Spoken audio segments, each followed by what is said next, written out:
तीन विकल्प। प्रेरणादायक कहानी। बहुत समय पहले की बात है। एक गांव में एक गरीब किसान अपने परिवार के साथ रहता था।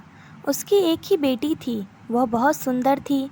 गरीब किसान ने गांव के जमींदार से कर्ज लिया हुआ था, किंतु गरीबी के कारण वह कर्ज वापस नहीं कर पा रहा था। जमींदार जब भी उस पर कर्ज वापस करने का दबाव बनाता, वह कुछ समय की मोहलत मांग लेता। ऐसे ही कई वर्ष बीत गए।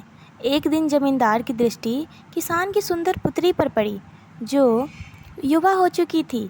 किसान की बेटी को देख जमींदार उस पर मोहित हो गया। वह किसान के पास गया और बोला, मैं तुम्हारा पूरा कर्ज माफ़ कर दूंगा अगर तुम अपनी बेटी का विवाह मेरे साथ कर दो। जमींदार के विवाह प्रस्ताव से किसान और उसकी बेटी हैरान रह गए। जमींदार अंधेर उम्र का कुरूप व्यक्ति था। किसान ने अपनी सुंदर बेटी का विवाह उससे करने से इनकार कर दिया। किसान की इनकार सुनकर जमींदार बौखला गया और तुरंत अपने कर्ज के पैसे मांगने लगा। किसान के पास पैसे नहीं थे। उसने मोहलत मांगी, लेकिन जमींदार ने मना कर दिया और उसे जेल पहुंचाने की धमकी देने लगा। अंत में दोनों का मसला गांव की पंचायत में पहुंचा। पूरा मामला सुनने के बाद पंच बोले, ये मामला कुछ उलझा हुआ है। किसान तो कई वर्षों से कर्ज चुका नहीं पा रहा और उसकी स्थिति को देखते हुए लगता नहीं कि वह कर्ज चुका पाएगा। बेटी का विवाह वह जमींदार से करना नहीं चाहता। ऐसे में बहुत सोच विचार कर हम ये फैसला किसान की बेटी की किस्मत पर छोड़ते हैं। पंच आगे बोले, यहाँ ज़मीन पर काले और सफ़ेद कंकर पड़े हुए हैं। जमींदार इन कंकरों में से 2 कंकर उठाकर 2 थैलों में रखेगा। किसान की बेटी को बिना देखे उन थैलों से कंकर निकालना होगा। नंबर 1, यदि वह काला कंकर निकालती है तो उसे जमींदार से शादी करनी पड़ेगी और किसान का कर्ज माफ़ कर दिया जाएगा। नंबर 2, यदि वह सफ़ेद कंकर निकालती है तो उसे जमींदार से शादी नहीं करनी पड़ेगी और किसान का कर्ज भी माफ़ कर दिया जाएगा। नंबर 3, यदि वह कंकर निकालने से इनकार करती है तो किसान को जेल में डाल दिया जाएगा। पंचायत का फैसला सुनकर किसान और उसकी बेटी चिंता में पड़ गए। किसान तो सिर पकड़कर बैठ गया।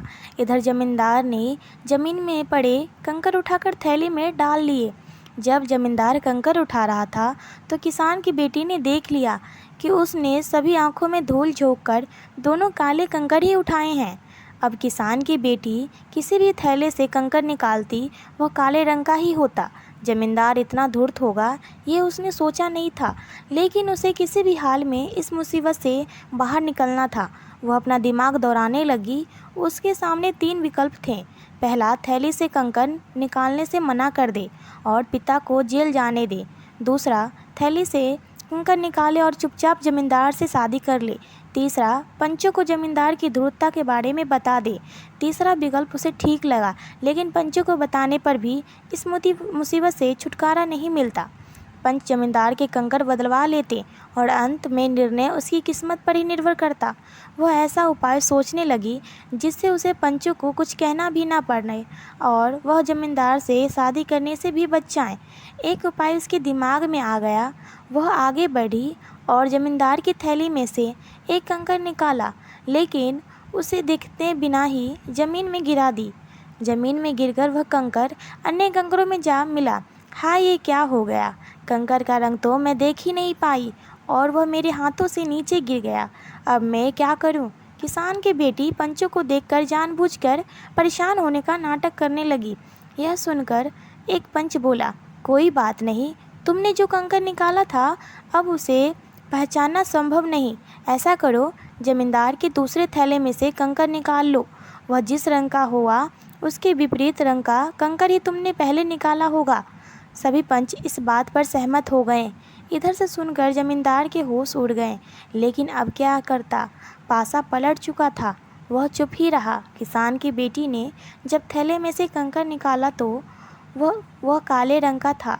सब मान लिए कि पहले कंकर सफ़ेद निकला होगा। इस तरह वह जमींदार से शादी करने से बच गई और उसके पिता का कर्ज भी माफ़ हो गया। मुसीबत के समय समझदारी से काम लेना चाहिए। जब भी मुसीबत आ पड़े तो बिना हौसला खोए शांत दिमाग से विचार करना चाहिए।